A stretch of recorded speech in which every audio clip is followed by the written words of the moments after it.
Good morning students, this is our Hindi class for class 8। सो हम हमारी हिंदी की पंखुड़ी यानी हिंदी व्याकरण की किताब के पाठ 22 मुहावरे और लोकोक्ति स्टार्ट करेंगे। ठीक है, मुहावरे यानी होता है कुछ कहावतें या कुछ ऐसे शब्द जिनका हमें हमेशा अर्थ पता है और जो वाक्यों में प्रयोग लिया जाता है। ठीक है, लोकोक्तियाँ यानी ऐसी कहावतें जो लोगों द्वारा कही गई हैं। ठीक, तो अब हम स्टार्ट कर रहे हैं मुहावरे और लोकोक्ति। मुहावरे आमतौर पर हम मुहावरों का प्रयोग भाषा में एक दूसरे से बातचीत करते हुए करते हैं। ठीक है, जब हम अपनी भाषा में बातचीत करते हैं तो अपनी भाषा को और सुंदर इफ़ेक्टिव बनाने के लिए मुहावरों का प्रयोग करते हैं। वैसे तो भारत में इतनी भाषाएं हैं कि हर भाषा में हज़ारों मुहावरे मिलेंगे। हिंदी भाषा में भी ऐसे ही बहुत से मुहावरे हैं, लेकिन जो मुहावरे आम हिंदी बोलचाल में तैयार प्रयोग होते हैं उसका जिक्र हम यहाँ करेंगे। ठीक है, तो क्या है कि वैसे तो बहुत सारी हिंदी बोलचाल भाषाएं हैं, लेकिन जितनी भाषाएं में हर तरीके के मुहावरे होते हैं तो हम यहाँ पे हिंदी भाषा के मुहावरे पढ़ेंगे।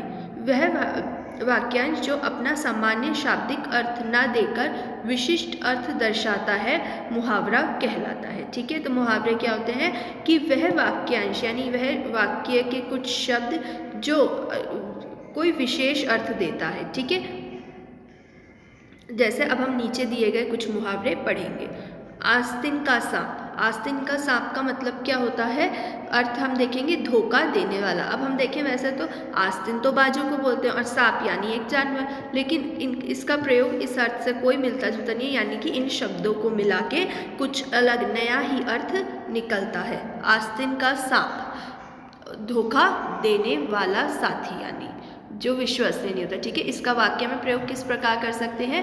अनु ने अनाथ बच्चे पर दया करके उसे पाला पोसा, मगर वह तो उसी को हानि पहुंचाने लगा।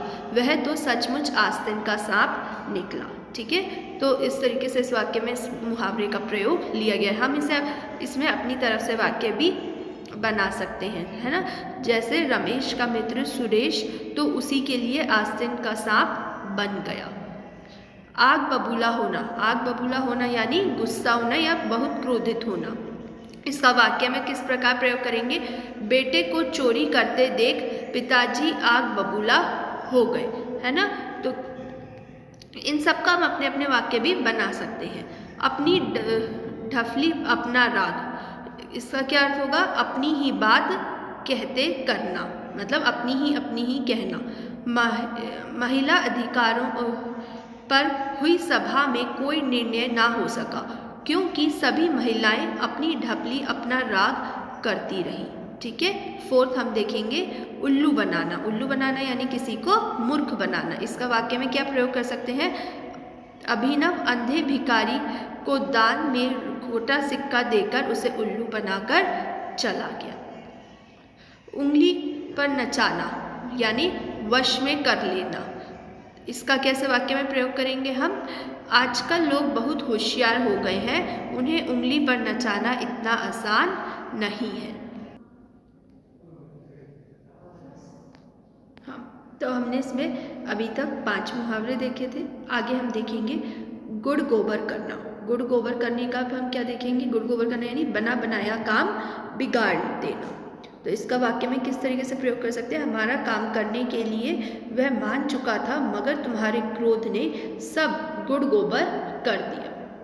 कलेजा मुंह को आना यानी कि इसका अर्थ है मन घबरा जाना।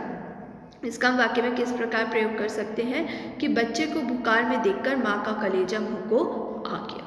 कमर टूटना, हमें इसका अर्थ देखेंगे हिम्मत जवाब देना। इसका वाक्य में हम किस प्रकार प्रयोग कर सकते हैं? भीषण बाढ़ में मोहन लाल की पूरी संपत्ति नष्ट हो जाने से उसकी कमर ही टूट गई। ठीक है, अब जैसे हम इसको पढ़ रहे हैं तो साथ के साथ इसका जो अर्थ है उसको 1 या 2 बार बोलकर याद करते जाएंगे।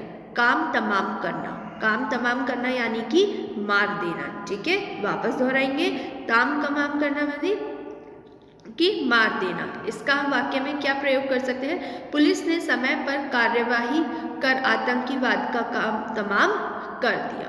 कांटे बिछाना। कांटे बिछाना यानी बाधा उत्पन्न करना, किसके के लिए? मुश्किल खड़ी करना। ठीक है, कांटे बिछाना यानी बाधा उत्पन्न करना।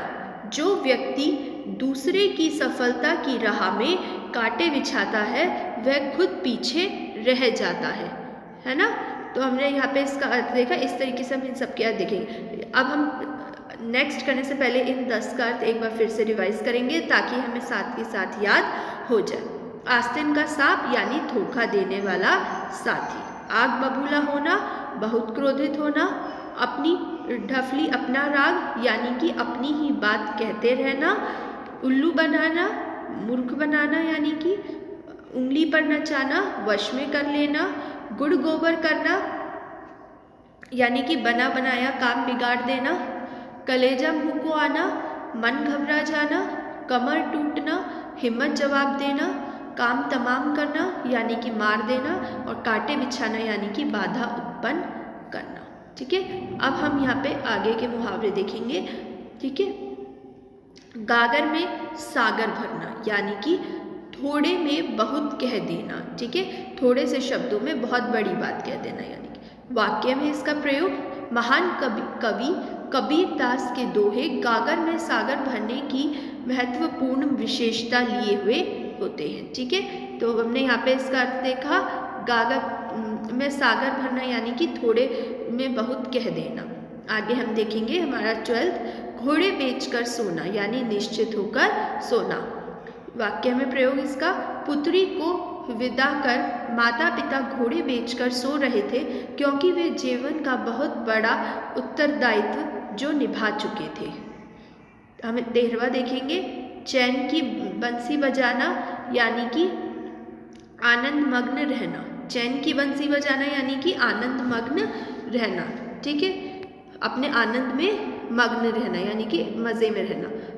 काश आज भारत में हर तरफ राम राज्य होता तो लोग चैन की बंसी बजाते नजर आते। छक्के छुड़ाना यानी बुरी तरह से पराजित करना।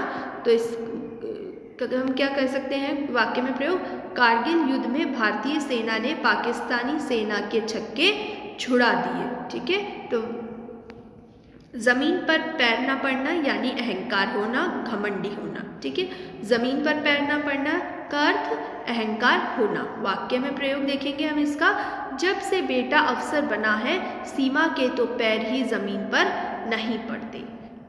नेक्स्ट देखेंगे, जान पर खेलना। इसका अर्थ क्या होता है, जिंदगी जोखिम में डालकर कार्य करना। एक बार फिर से देखेंगे, जान पर खेलना यानी कि जिंदगी जोखिम में डालकर कार्य करना। वाक्य में प्रयोग, हमें इस सत्य को कभी नहीं भूलना चाहिए कि एक सिपाही अपनी जान पर खेलकर देश की रक्षा करता है। आगे 17 देखेंगे, जान के लाले पड़ना। इसका अर्थ गहरे संकट में फंसना यानी परेशानी में फंसना। ठीक है, जान के लाले पड़ना यानी गहरे संकट में फंसना यानी डिफिकल्ट टाइम, मुश्किल में होना। वाक्य में प्रयोग, वह तुम्हारी कोई सहायता नहीं कर पाएगा।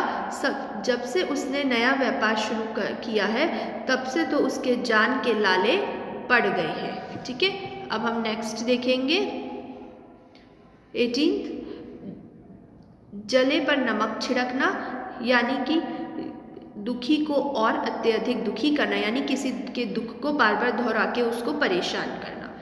ठीक है, चोरी के झूठे आरोप में जेल की सज़ा काटने से वह पहले ही दुखी है, ऊपर से तुम वही क्रोध भरी बातें करके उसके जले पर नमक छिड़क रहे हो। 19, टांग अड़ाना टांग अड़ाना यानी हस्तक्षेप करना यानी किसी के बीच में बोलना। ठीक है, किसी या फिर हम कह सकते हैं जो हमारा काम नहीं है उसके बीच में भी पड़ना। टांग अड़ाना यानी हस्तक्षेप करना यानी बीच में पड़ना। यदि तुम किसी के काम नहीं आ सकते तो बनते काम में टांग अड़ाने का तुम्हें कोई हक नहीं है। नेक्स्ट देखेंगे, डंके की चोट पर कहना यानी कि निडर पूर्वक कहना यानी किसी चीज़ को बिना डरे कहना। मुझे किसी ने डरने की आवश्यकता नहीं है, मैं तो जो कुछ कहूँगा डंके की चोट पर कहूँगा। ठीक है, तो हमारी बुक में बहुत सारे मुहावरे हैं लेकिन हम उसमें से सिर्फ ये स्टार्टिंग के 20 ही करेंगे। ठीक है, एक बार हम 11 से 20 तक के वापस मीनिंग देखेंगे ताकि ये हमें याद हो जाए। गागर में सागर भरना अर्थ थोड़े में बहुत कह देना, घोड़े बेचकर सोना, निश्चित सोना, चैन की बंसी बजाना यानी आनंद मग्न रहना, छक्के छुड़ाना यानी बुरी तरह पराजित करना, ज़मीन पर पैर ना पड़ना, अहंकार होना, जान पर खेलना, जिंदगी जोखिम में डालकर कार्य करना, जान के लाले पड़ना, गहरे संकट में फंसना, जले पर नमक छिड़कना, दुखी को और अत्यधिक दुखी करना, टांग अड़ाना, हस्तक्षेप करना, डंके की चोट पर कहना, निडर पूर्वक कहना। ठीक है, तो हमने इस वीडियो में, ये हमारी वीडियो का इस चैप्टर का फर्स्ट पार्ट है मुहावरे और लोकोक्तियों का। इसमें हमने मुहावरे पढ़े, नेक्स्ट वीडियो में हम लोकोक्ति पढ़ेंगे। ठीक है, जब तक आप इन मुहावरों के अर्थ समझिए और याद कीजिए। Thank you.